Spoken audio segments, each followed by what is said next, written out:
الحمد لله رب العالمين والعاقبة للمتقين ولا عدوان إلا على الظالمين،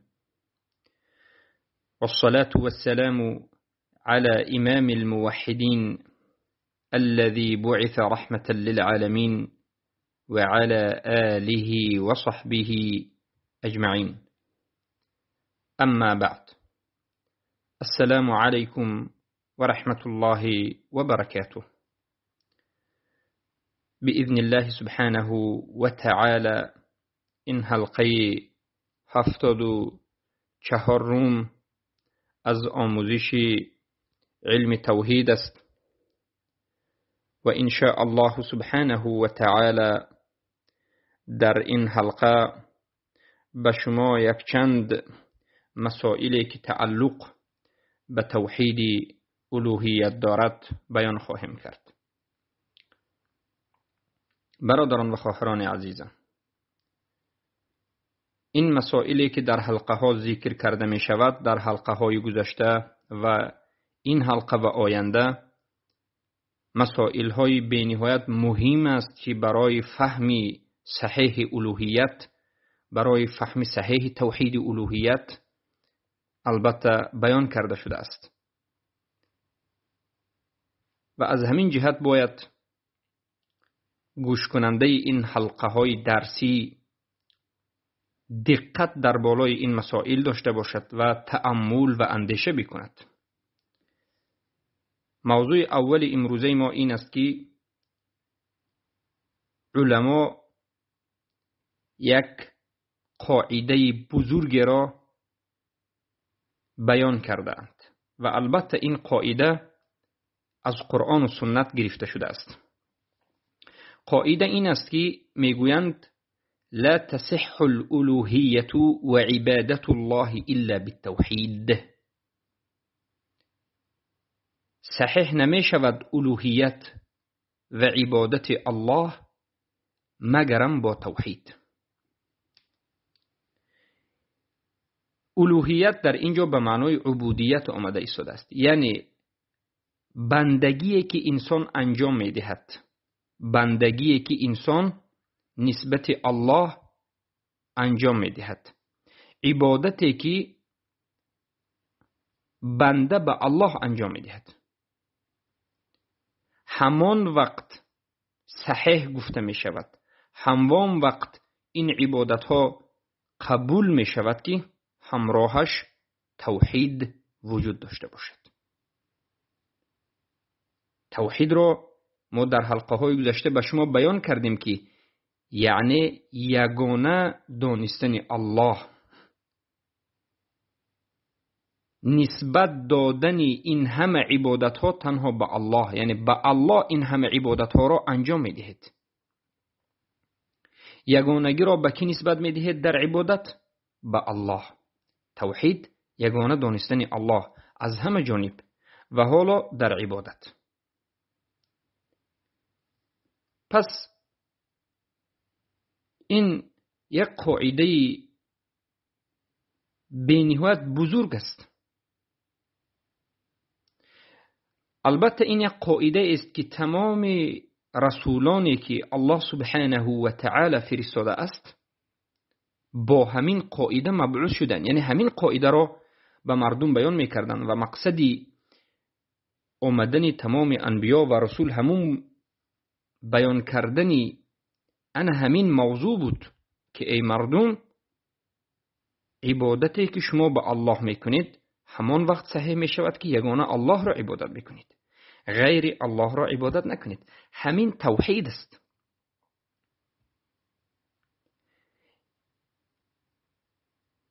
عبادت الله همان وقت به انسان فایده میبخشد که تنها به الله انجام داده باشد. علما میگند فإن عبادة الله لا تنفع إذا لم تكن لله وحده واجتنب العابد الشرك وتبرأ منه وكفر بكل معبود سواه.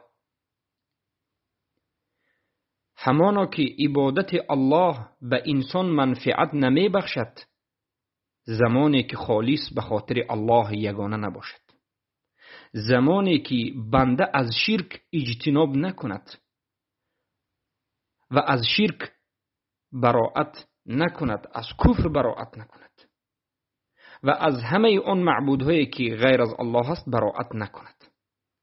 یعنی اگر به عباره دیگر بگوییم، یک انسان زمانی که عبادتش خالص به الله نیست، به غیر الله هم عبادت را انجام می‌دهد.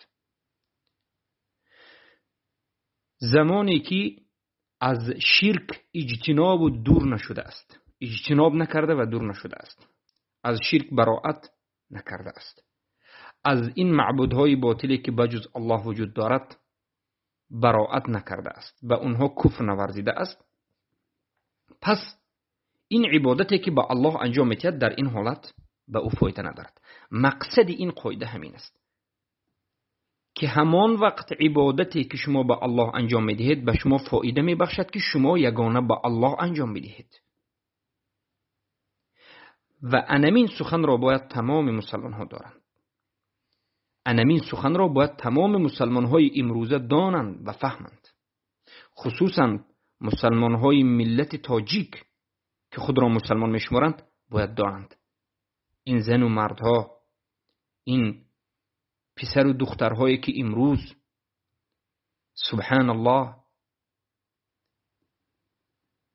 به چی مخالفت های بزرگ واقع شدند و از حقیقتی عبادت الله دورند و باز گمان میکنند که الله را عبادت کرده ایستادند و این عبادتشان به آنها فایده دارد. نه والله، همان وقت این عبادت شما به شما فایده میبخشد و همان وقت به رضایت الله نائل میشوید و همان وقت به جنت داخل میشوید که یگانه الله را عبادت میکنید.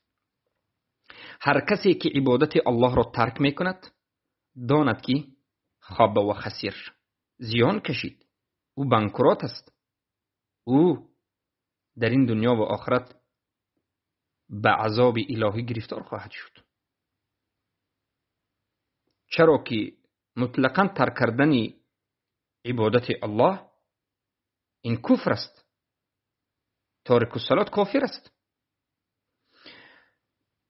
و این چنین هر کسی که الله را عبادت می کند و باز غیر الله را عبادت می کند این هم مشرک است و کافر است. پس باید چگونه باشد؟ باید انسان الله را عبادت بکند و یگانه خود الله را عبادت بکند.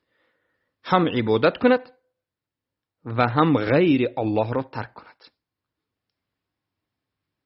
البته ما درباره عبادت یک سخنی یا که بگیم یک موضوع کاملی رو بیان میکنیم که عبادت چیست؟ باید بفهمیم. پس وقتی که عبادت رو فهمیدیم همین عبادت رو به غیر الله انجام ندهیم، تنها به الله انجام بدیم. ابن عباس رضی الله عنهما میگویند که الله سبحانه و تعالی گفت اعوذ بالله من الشیطان الرجیم وما خلقت الجن والانس الا لیعبدون. من خلق نکرده ام جنها را و انسانها را مگرم به خاطر عبادت. لیعبدون در اینجا گویا که این که مرا عبادت کنن اومده است. ابن عباس در تفسیر این آیت میگن که ای یوحدون، یعنی الله سبحانه و تعالی همه جنها را و همه انسانها را خلق کرده است تا که همه اشان یگانه الله را سبحانه و تعالی عبادت بکنند، به غیر الله را ترک کنند. عبادت را به غیر الله یک ذره باشد هم انجام ندهند. تمام عبادتشان به الله باشد، تمام اطاعتشان به الله باشد. انمین مقصد آفریده شدن من شما انسان است. بله امروز دنیا والعیاذ بالله در این عصر 2021 مردم را مغرور کرد، دنیا مردم را فریفته کرد. این دنیای ناچیز مردم را از حقیقت دین دور کرد، سبب ترک دین کرد، مردم را به شرک برد، مردم را به ترک عبادت الله برد. اما این همه به اختیار خود بنده است. خودی بنده ها این چیز را اختیار کردند. خودی بنده ها اختیار کردند که دنیا اولا است، بهتر است نسبت والعیاذ بالله نسبت به پای بستن و چنگ زدن به دین. برای همین امروز مسلمان و مسلمانزاده ها را میبینید که از جانب دنیا، از مسائل دنیا، از مسائل پول و اموال، از همه مسائلش بخبرند. چگونه پولدار شدن، چگونه والعیاذ بالله یعنی کار کردن و فریب دادن و از همه نیرنگ ها بخبرند، از همه کار دوریدگری بخبرند. یک بچه ای که اصلا یعنی گویا هیچ چیزی را نمیداند، گویا هیچ کسی نیست، اما میبینید که تمام نمود استاگی و دوریدگری را بلد است، میداند. اما وقتی که جانب دینش را میگیرد میگه که من مسلمانم، اما معنای لا اله الا الله را نمیداند. چرا؟ به نظر شما چرا؟ چرا که او فکر میکند که دین یک چیزی بیقدر است. او فکر میکند که دین یک ناچیز است والعیاذ بالله. او فکر میکند که دین نادرکاری است. او فکر میکند که همین کافی است. در یک سال یک بار اگر عید خواند همین کافی است. نه والله این کافی نیست. این چنین انسان هایی که همچنین هستند خود را مسلمان میگن، معنای لا اله الا الله را نمیدانند، نماز نمیخوانند، یا نماز میخوانند الله را عبادت میکنند باز غیر الله را عبادت میکنند. اینها مسلمان نیستند، اینها مرتدند، اینها مشرکند. اگر توبه نکرده بمیرند والعیاذ بالله همیشه به عذاب الله، به غضب الله، به سخط الله گرفتار خواهند شد. چرا که مقصد آفریده شدن را فراموش کردند، نفهمیدند که برای چه خلق شدند. بارک الله فیکم. پس ابن عباس رضی الله عنهما میگن که ما جاء الامر بالعباده الا و اريد بها التوحید. هر آن امری که در قرآن به عبادت آمده است، یعنی در قرآن هر امری که در اون امر الله گفته است که عبادت بکنید، میگه که همه این عبادت کنید معناش این است که موحد باشید. هر آنچه امری که به عبادت آمده است مگرم این که این خواسته شده است، از این کلمه خواسته شده است توحید. یعنی هر کلمه عبادتی که مثلا میبینید باید دونید که معناش درباره توحید است. مثلا یا ایها الذین آمنو، ای اونانی که ایمان آوردید. یا ایها الذین وحدوا، ای اونانی که توحید را تحقیق کردید، ای اهل توحید است. یعنی معناش پس اساس چیز توحید است و مغز توحید این الوهیت است. هر کسی که الله را عبادت میکند و باز به غیر الله یک چیزی دیگری را عبادت میکند، عبادت الله به او فایده نمیبخشد، عبادت الله به او فایده ندارد، او مشرک است. عبادت اللهش به او فایده نمیدهد، عبادتی که به الله انجام میدهد قبول نمیشود. این عبادتی که میکند همه اش نابود میشود، هیچ فایده ندارد. چرا که با همراهی عبادت الله غیر الله را هم عبادت کرده است. الله در سوره زمر آیه 65 میگوید ولقد اوحی الیک و الی الذین من قبلک لئن اشرکت لیحبطن عملک. به تحقیق وحی کردیم به تو ای محمد، یعنی به تو خبر دادیم، به تو نازل کردیم، وحی دادیم که و این چنین پیش از تو بوده پیامبرانی که آمده بودند به اونها هم گفته بودیم به تو ای محمد، و پیش از تو آمده دیگر پیامبران هم وحی کردیم و گفتیم که لئن اشرکت لیحبطن عملک. اگر شرک را انجام دادی حتما عملی که عملهای خوبی که کرده بودی همه اش حبطه و نابود میگردد، محو میگردد. سبحان الله. این سخن به کی است؟ این آیات ها در حق کی است؟ در حق پیامبران است، در حق حضرت محمد صلی الله علیه وسلم است، در حق عیسی و موسی و ابراهیم و نوح است، در حق اولو العزم و دیگر تمام رسولان است که الله به رسولانش گفته است ای رسولان من، اگر شرک را انجام بدهید تمام عملهای کرده شما در راه من هر عملی که کردید نابود می شود. بله الله میدونست که پیامبرانش به الله شرک را قرار نمیدهند، به الله شرک را انجام نمیدهند، اما با وجود این تنبیه کرده است. الله پیامبرانش را از شرک تنبیه داده و اونها را از شرک ترسانیده است و این آیت ها به من شما هم دخل دارد. هر آیتی که الله در اون پیامبرانش را از شرک یا از کفر یا از یگان گناه تنبیه کرده باشد این به من شما هم تعلق دارد، من باب اولا است. اگر پیامبر شرک را به ناگاه انجام بدهند عملشون نابود شود، من شما چی؟ من شما البته که باز سخت‌تر و وزن‌تر. در آیت دیگر بار دیگر الله خبر میدهد که لئن اشرکت لیحبطن عملک ولتکونن من الخاسرین. اگر شرک را انجام دادی عملت نابود می شود، تو از جمله خاسران و زیان کشیدان می شوی. این سخن به کی است؟ به پیامبر محمد صلی الله علیه و آله است. الله میگه که ای محمد من تو را دوست دارم، تو بهترین خلق هستی، اما اگر تو به من شریک قرار دهی، غیر مرا عبادت کنی، غیر مرا اطاعت کنی، بدون که تمام عملهایی که در راه من کردی نابود می شود. تمام عبادتهایی که کردی، تمام اطاعتهایی که کردی همش نابود می شود، گویا که نبود و از جمله زیان کشیده ها می شوی.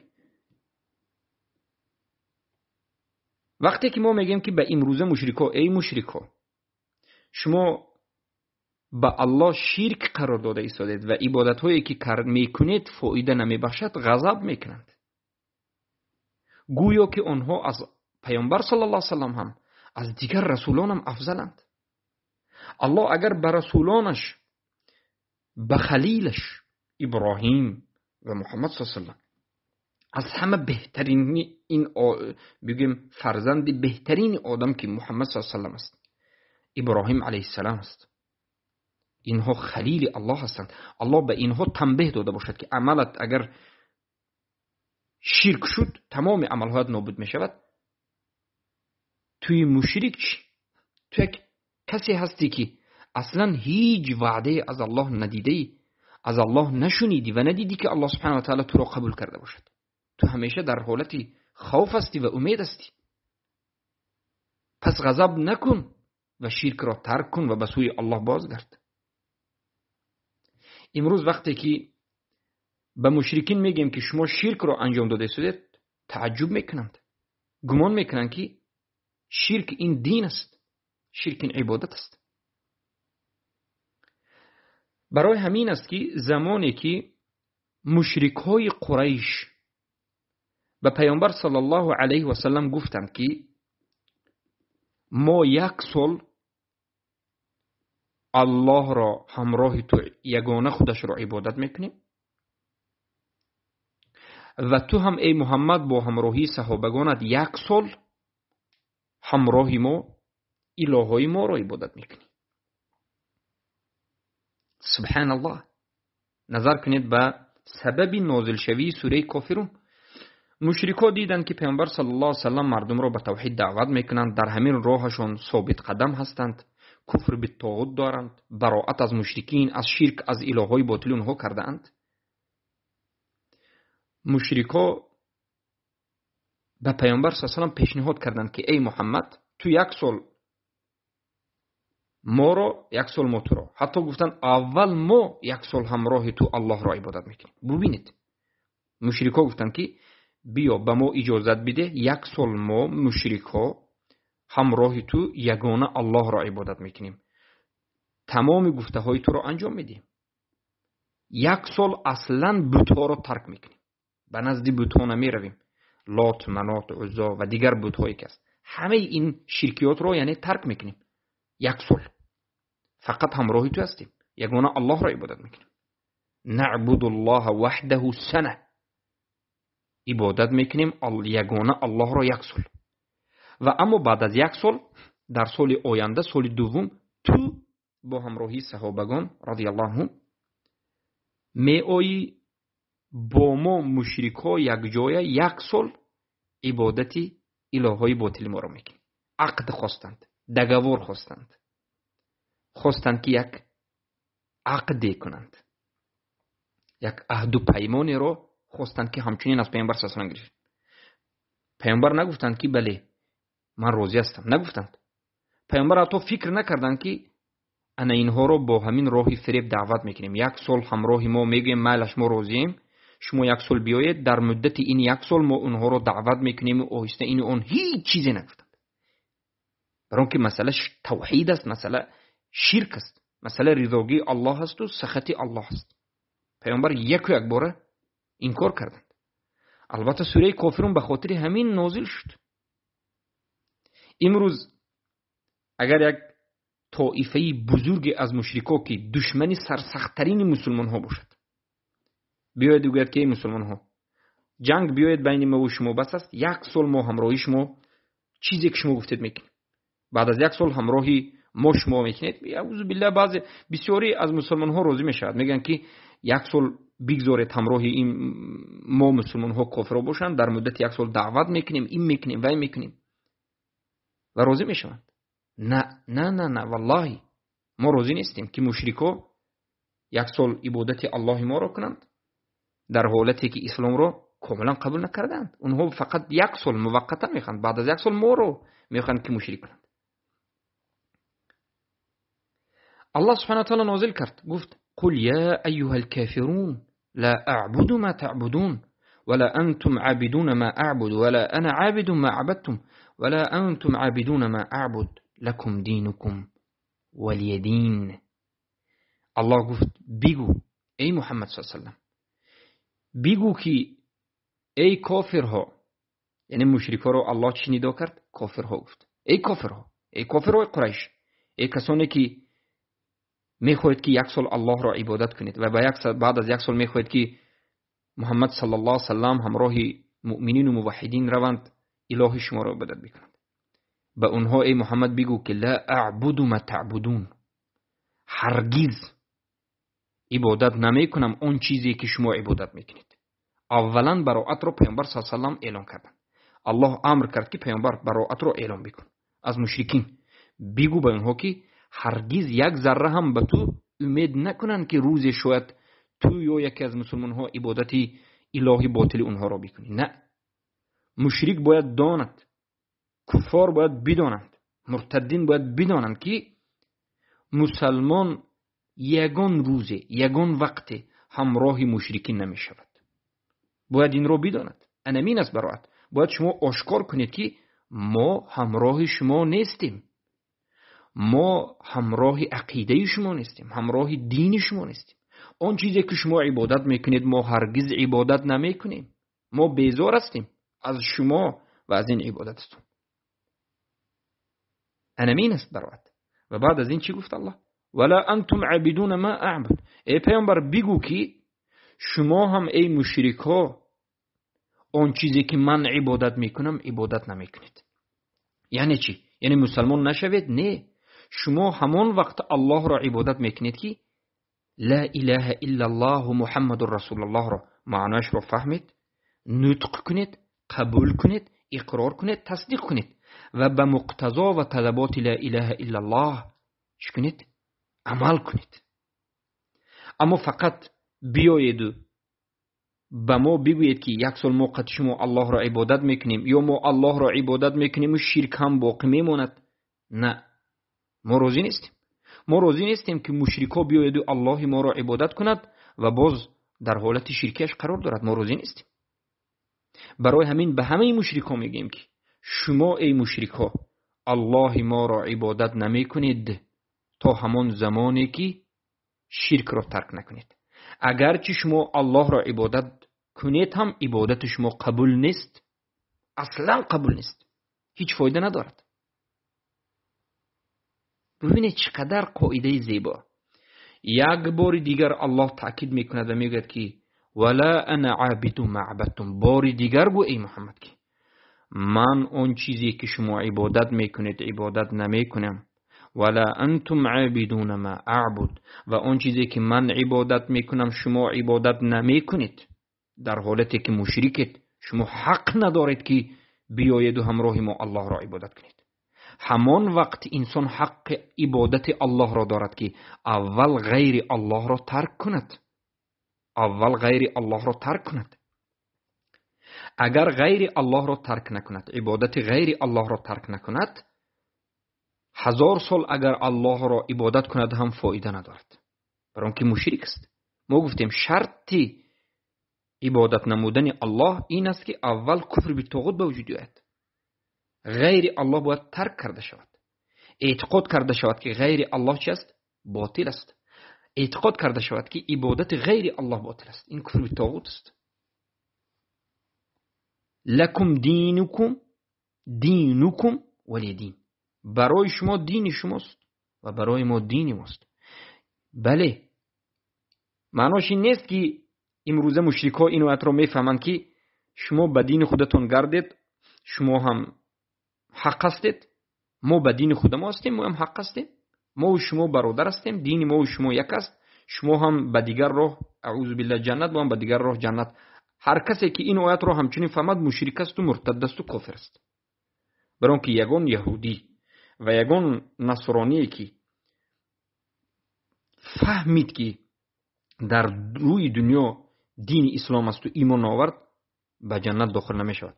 این جهنمی است. چهلی که حدیث آمده است. پیامبر صلی الله علیه و آله میگن ما يسمع بی من هذه امه یهودی ولا نصرانی ثم لا يؤمن بما جئت به او بما ارسلت به ومات على ذلك فهو في النار. هر یهودی و نصرانی که از این یا هر انسانی که در این دنیا شنید که پیامبر صلی الله علیه و سلم آمده اند یک دینی هست اسلام، یهودی و نصرانی هم فهمید که دین اسلام گفتن یک دینی است، بعد از این به پیامبر ایمان نآورد و در حالت یهودی یا نصرانی بودنش یا مشرک بودنش وفات کرد، این در جهنم است. اینها آزاد نیستند. یهود و نصارا آزاد نیستند.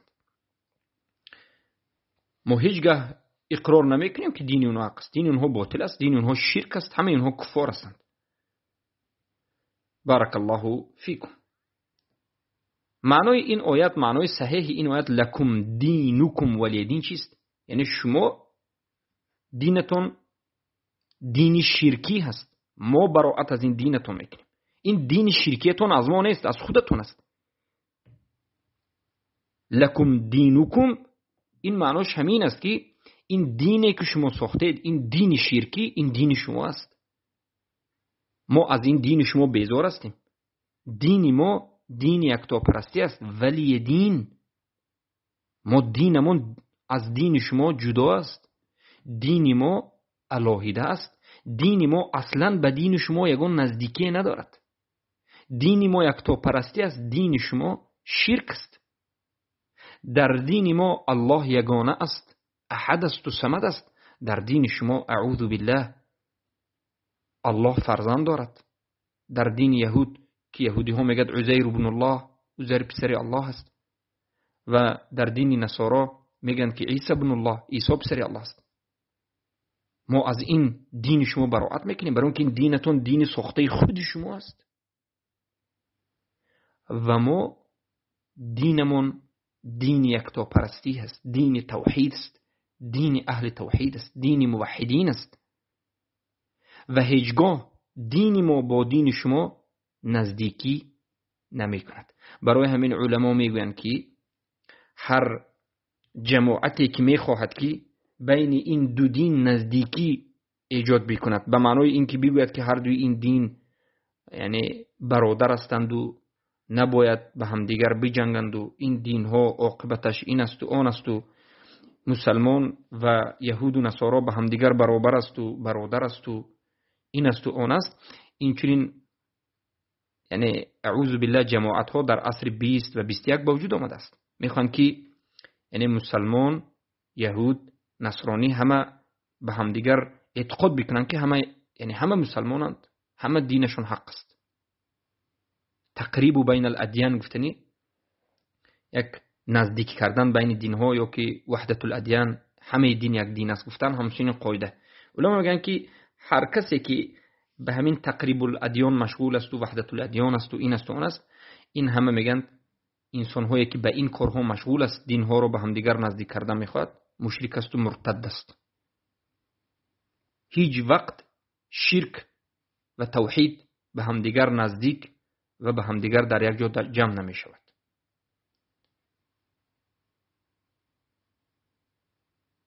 این آیت، این سوره کافرون همچنین دلالت میکند که الوهیت و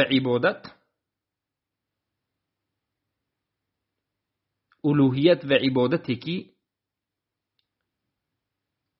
در او توحید نیست، الله به او نظر نمی کند و او را قبول نمی کند. همان وقت عبادت و عبودیت قبول می شود که همراهش توحید باشد. خیلی که مشرکا گفت ما یک سال الله را عبادت میکنیم، اما الله قبول نکرد. به خاطر چی؟ به خاطر اینکه اولا الله بی‌نیاز است، دوما اینکه اونها شرکشان را ترک نکردند، یا ترک کرده باشند هم اعتقاداً جایز میدونستند. از همین جهت این آیت آشکار و واضح صراحتاً دلالت میکند که هر عبادتی که همراهش توحید نباشد، این عبادت صحیح نیست. هر عبادتی که همراهش شرک است، این عبادت باطل است و این عبادت را عبادت نامیدن درست نیست. بارک الله فیکم. برای همین در حدیث قدسی آمده است که پیامبر صلی الله علیه و آله خبر میدن که الله سبحانه و تعالی گفت انا اغنی الشرکاء عن الشرک من اشرک معی غیری ترکته و شرک. من غنی هستم از شرک انجام دهندگان، بی‌نیاز هستم از شرک مشرکین. الله میگه پس هر کسی که شرک قرار داد به همراهی من غیر مرا، یعنی هر کسی که به من کسی دیگری رو، چیزی دیگری رو شریک قرار داد، ترکته و شرکه، هم خودی همون انسان رو و هم شرکش رو من چی میکنم؟ ترک کرده میگه. پس الله سبحانه و تعالی از عبادت مشرکین بیزار است، عبادت مشرکین رو قبول نمی کند و هم شرک و هم یعنی شرک یعنی هم عبادت و هم خود مشرک رو الله ترک کرده است. الله سبحانه و تعالی در تقریر این اصل، در بیان این اصل گفته است در سوره نمل آیه 63 که اله مع الله تعالی الله عما یشرکون. آیا با همراهی الله اله وجود دارد؟ نه، هرگز وجود ندارد. این استفهام انکاری است. الله در سوالش خودش انکار کرده است که با همراهی الله یگان اله وجود ندارد. اله حق الله است و الله خودش یکتا و تنها اله حق است که تمام عبادت به الله انجام داده باید شود. تعالی الله عما یشرکون. و الله بزرگ است، بالا مرتبه است از آن چیزی که به الله اینها شرک را قرار میدهند. در سوره الطور آیه 43 الله میگه ام لهم اله غیر الله سبحان الله عما یشرکون. آیا برای اونها اله غیر از الله یعنی وجود دارد؟ نه، وجود ندارد. اله برای انسانها، برای مخلوقین غیر از الله وجود ندارد. یگانه اله حق این الله است و الله پاک است از همه اون چیزهایی که به الله شریک قرار میدهند. الله پاک است، الله بی‌نیاز است، الله به خودش شریکی را اعلان نکرده است. در سوره توبه 31 میگه و ما امروا الا ليعبدوا اله واحد لا اله الا هو سبحانه عما یشرکون. ما امر نکردیم بجز این که یگانه تنها ما را عبادت بکنن. لیعبدوا ای لیوحدوا. ما امر نکردیم مگرم به این که عبادت را تنها به ما انجام بدهید، موحد باشید. اله واحده، یعنی عبادت را تنها یگانه به ما انجام میدید. نیست معبودی برحق بجز او. الله سبحانه و تعالی پاک است از همه اون چیزهایی که شما به الله شریک قرار میدید. الله پاک است از این مقبره پرستی شما. الله پاک است از این مزار پرستی شما. الله پاک است از این ذبح کردن شما در بالای مزارها. الله پاک است از این لطه‌بندی های شما. الله پاک است از این مقبره هایی که شما ساختید و مردم به اون میروند و اعوذ بالله عبادت و دعا رو انجام میدن. الله از این همه مشرکین و از این همه شرک ها بیزار است و پاک است. الله براءتش را اعلان کرده است. انا اغنی الشرکاء عن الشرک من اشرک معی غیر ترکته و شرک. براءت من الله و رسوله. ببینید الله براءت خودش را اعلان کرده است. براءت من الله و رسوله. الله براءت کرده است و رسولش براءت کرده است. الله و رسولش اعلان براءت میکنند از کی؟ از مشرکین. براءت اینجا در بگیم اساس براءت این تکفیر که هست. الله آشکار در اینجا تکفیر کرده و براءت خود را از مشرکین کرده است. در سوره انعام آیه 19 الله میگه اینکم لتشهدون ان مع الله آلهة اخرى. آیا شما شهادت میدهید که همانا که همراه الله یگان اله دیگری هست؟ قل اشهد، بگو که شهادت نمیدهم. یعنی مؤمن و موحد باید بگوید که ما شهادت میدهیم که الله یگانه است، اله حق است، و شهادت میدهیم که بجز الله یگان اله حق وجود ندارد. همه الهایی که است باطل است. قل انما هو اله واحد و اننی بریء مما تشركون. بگو هر اینه او الله اله یگانه است و البته من براءت خود را اعلان میکنم مما تشركون، از آن چیزی که شما شرک را قرار میدید. بارک الله فیکم. پس این آیات ها این همه دلالت میکند که همان وقت عبودیت و عبادت کردن به الله به انسان فایده میبخشد که انسان موحد باشد. انسان اگر موحد نباشد، انسان اگر توحید را نفهمد و انجام ندهد، انسان اگر شرک را نفهمد و قصداً ترک نکند، عبادتی که انجام میدهد به او هیچ فایده ندارد. برای همین به برادران و خواهران عزیز میگوییم که توحید را آموزید و شرک را آموزید. توحید را آموزید و عمل کنید و شرک را آموزید و ترک کنید. توحید و شرک را ندانید، عبادت شما به شما فایده نمی بخشد. بارک الله فیکم و حیاکم الله بیاکم.